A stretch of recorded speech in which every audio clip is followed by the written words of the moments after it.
we managed to score a 5-star hotel in Singapore for just $200. Terms and conditions apply. It is...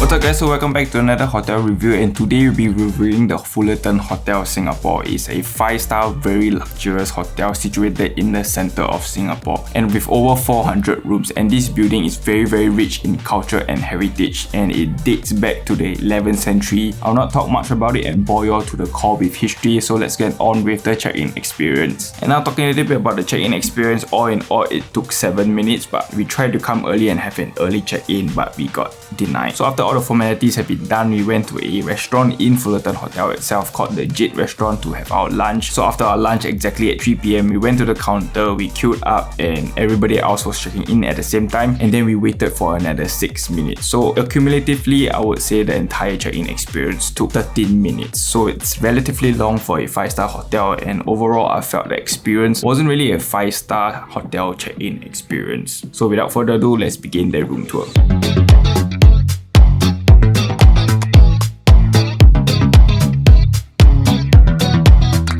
So let's begin the room tour of the Fullerton Hotel Heritage Room. And immediately when you step in, you are greeted by a semi-long hallway. And over on the right hand side here, you have 3 panels of wardrobe, and each panel store different things. And on the first panel is actually 4 shelves. So over on the top, there's the laundry and dry cleaning bag. There's a sewing kit over here. There's a cable bag which stores the extension cables. And right over on the bottom is the shoe wearer and shoe brush. And over on this corner here is the ironing and ironing board. And over on the middle storage, there is a pillow right at the top. So finally a pillow after so many hotels. There are actually 14 hangers over here. So one of the few hotels that has so many hangers. Right at the bottom, so you basically can store your luggage. And right over there, it's also slippers for you to use. And over on the last wardrobe, there's basically nothing else except for the giant safe. And right opposite the wardrobe itself is the toilet. But before entering the toilet, there's this door with a very large mirror over here.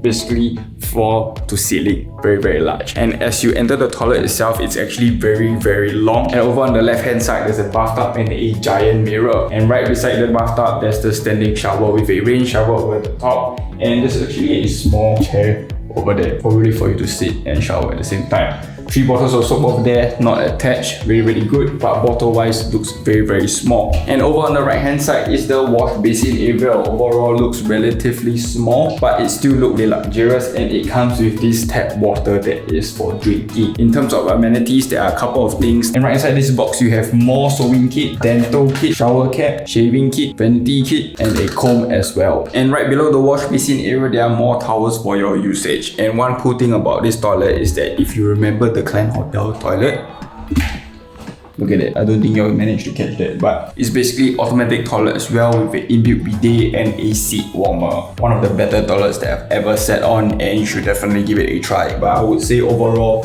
more than enough space. Oh my god, this is like awkward position. And entering the living area, we are immediately greeted by a very spacious room, as you can see all around me. But before that, we have a round table over here for you to probably do your work and have all your in-room dining stuff, which we'll be trying out in a bit. But on the table itself, there's a table lamp, there's more paper info and a magazine. So not very environmentally friendly because there are a lot of paper products here. But even on this paper, it put green initiative, so I guess they are taking a step towards that. And right beside it is a TV. It's a Samsung TV. Unfortunately, you can't put it in HDMI because you can't really pull the TV out, but it's a Samsung TV, so definitely you can screen mirror. Right below it is actually a Harman speaker, so a decent quality speaker, but they actually keep your volume to a minimum. So from my experience since just now, I think the room is not very well soundproof. So if you put a speaker, you can't really put it out loud to its maximum. They also have this Fullerton Spa teddy bear, which costs a total of 22 Sing dollars. So they also have a chair over here, more of a leg rest, and also another study chair over there. And over on this side is the telephone, and on the right side of the telephone, there's actually a plethora of cables that you can plug. There are actually 4 3-pin plugs, 2 USB, 1 LAN cable, and they actually have a HDMI here. So we're gonna give it a try later if it connects directly to the TV. Not too sure if it really does, so if it does, I would say yes. And moving on to the mini bar area, overall it looks super duper luxurious, and there's a Fullerton stories book that you can also read. Coffee machine over here, 2 bottles of complimentary water, or more like 2 cartons. ambiance. And over on this side is the minibar area that you have to make payment for. Definitely super duper expensive. Here are the prices. And right below is the other mini fridge. Mini fridge wise, there are a couple of drinks, actually a plethora of drinks in fact. Definitely very expensive. And right beside the mini fridge, there are a couple of drawers. This is your complimentary coffee and tea and cups. And over on the bottom here, there are also wine glasses and cups for you to use.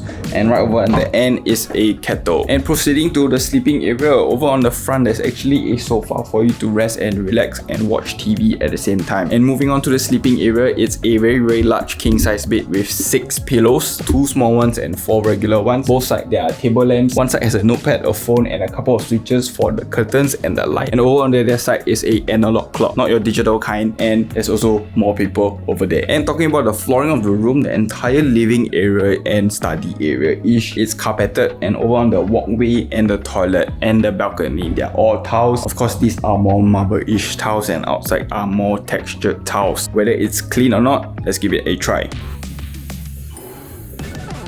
Oh not very clean enough for a 5-star hotel. TV not very clean, let's give it a try on the bed rest.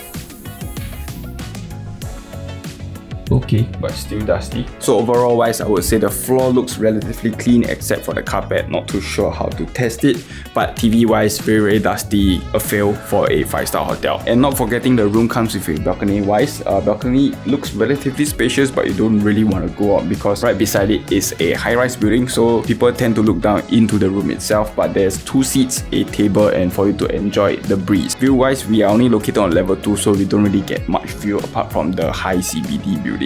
But with that being said, there are actually rooms facing the Marina Bay area and also the Singapore River-ish side. So views for those rooms are definitely a lot better. So our room's slightly on the cheaper end, so we got the lousier view lah.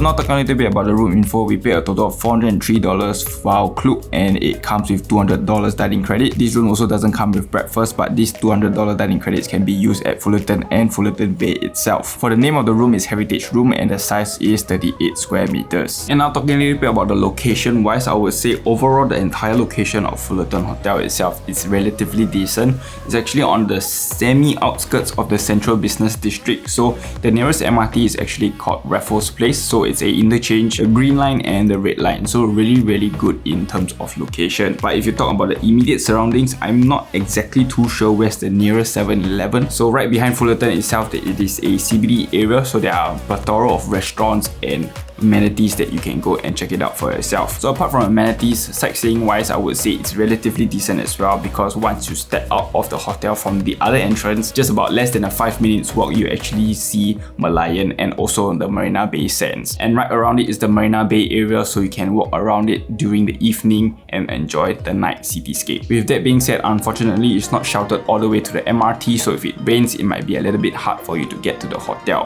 However, if you can afford here, you are bound to definitely take taxi.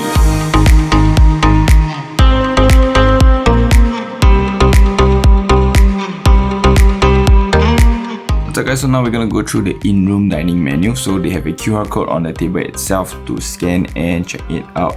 So we're just gonna do a quick scan. And here we go. So when you actually scan the QR code, you'll be directed to a computerized conversation. So in here, in the conversation itself, we're going to click in-room dining and they're going to lead us to the menu itself. So we're going to go through the menu itself. So there's salads and starters, and you can immediately see that the prices wise are not very financially friendly. Soup wise, $20. Bak kut teh even have $37, but it does come with rice. There's local comfort, maximum of $50 of the lobster nasi lemak. Western comfort also $50 at its maximum price. And scrolling through the entire menu itself, overall it looks very pricey. So we have finally decided what we're gonna order. We're gonna order fish and chips, we're gonna order a can of Coke and 1 tiramisu, so total cost of $56. Really expensive. We're gonna give it a try and test its speed. So basically you just have to click through a series of stuff and then basically confirmation order success. So it's 9:06 PM right now. I'm gonna see how long it takes.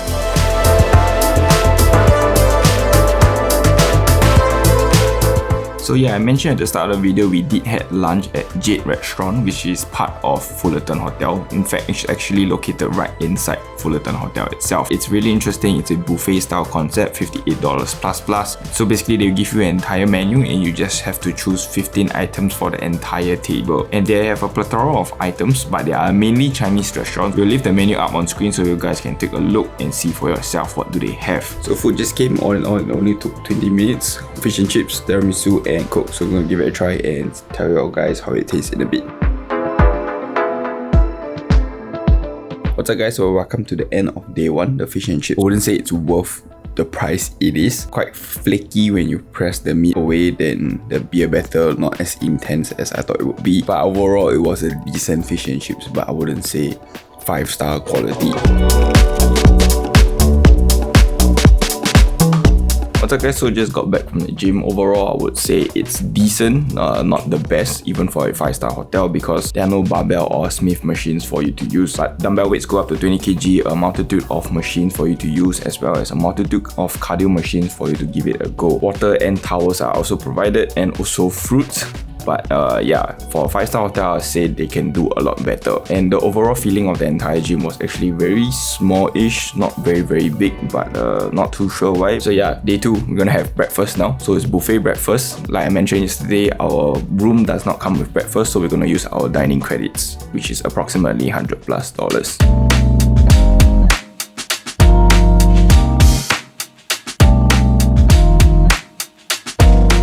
Hi guys, if any of you is wondering where is Rose in this 5-star hotel review, well here I am talking about the buffet breakfast. So for the buffet breakfast, we came down at about 9:30 and there's still a wide spread of food. The place itself is filled with people so that we don't really have a seat inside the restaurant, but then they seated us outside at the courtyard. So there was also seats on the exterior, which is really hot, and I also saw birds eating food. So maybe don't try to sit outside. There's a wide variety of food from Indian food to dim sum, local delights, westerns, and I would say the quality wise is decent. So overall I will give it maybe a 7. Alright, so now it's 11:25 and as Len said, I never do anything for the hotel review yesterday, so now I'm gonna call them and see whether we have a late checkout. Okay, bye-bye.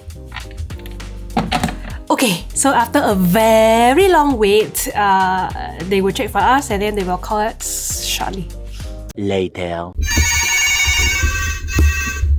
Okay, that's all. Thank you. Bye-bye. Standard, 1 p.m. What's up guys, so welcome to the end of this hotel review, and overall I think that this 5-star hotel is relatively decent. I mean, Fullerton Hotel is a relatively well-known brand here in Singapore, but I would say the overall experience of staying here and just being here didn't granted a 5-star experience. To be honest, there was nothing really bad about it, and also there's nothing really very good about it. So really no comments for me. So overall, my points for this hotel I would say is a 7 or 0.10 lah. I kind of have a mixed feeling about this hotel. So on one side it's very good, and to be honest, the deal that we score for this one, $200 for a 5-star hotel in the center of Singapore is a fairly good deal. I think I'll give it an 8. So this is the end of this entire hotel review. We hope this video has helped you in finding a hotel here in Singapore. If you like this video, remember like, share and subscribe, and watch all our other hotel reviews somewhere around here, and subscribe.